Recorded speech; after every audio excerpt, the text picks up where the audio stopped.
Kuki khutlai paiba shingna phaduna pukhiba Meecham taruk adu tekta kaidana Thadokpirak Haina Uripok Apunba Lup amasung Uripok Apunba Nupi Lup na shinduna Uripok Canteen Crossing da candlelight Vigil Pangthokkhre thoram aduda Uripok Apunba Lup amasung Uripok Apunba Nupi Lup na konba mafam singda leiba maira paibi singna saruk yakhi thoram aduga mari leinana Uripok Apunba Lup ki Vice President Khwairakpam Tarun Kumar na hai Makhota khulai paiba sunnataba Meecham taru Kuki khulai paiba singna fazin kiduna hauzik fauba thiba khangdana leiba asi laibak thibani malemgi oina langi matamda fauba nupi angangda khut thaba haibasi chatnade adubu kuki khulai paiba singna chatharakliba thong asidi international law gi kanglon sing khongoinabani miyam ki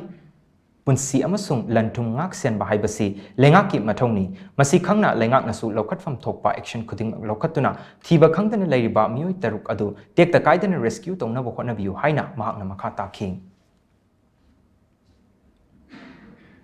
Makoy butil ta kaidana matuna maswakna makoy mung manu de sinabiru makoy ta seng innocent ngaktani makoy lan kapna bi yaw gusinate makoy di civilian ari innocent ngaktani makoy Thadokpiru amana koy lainak to appeal ta tawjening basi citizen amagi life and liberty protect to bahai basa it's a bounden duty of the state aduna at earliest possible time moy rescue tawna ba khona biu amadi lairiba hoji tawna ba thoiba conflict sida maran leitaba innocent civilian sing yum kai mai tharakpa ari phaba hatpana singba tawrak pai base masi in accordance with law without further delay chindaba yauna khwai athuba matamda prompt action nama step na amarin lairiba law enforcement machinery singna athuba matamda thawak pakhat pirakna maran laijadra misam miyam singi life and liberty and property athuba matamda protect to biu haibase Uripok Apunba Lup ki maike de yam kanba adugumba appeal lamakhak state government amadi national central government animakta koi it's our humble appeal and humble request to protect the life and the liberty and the property of all its citizens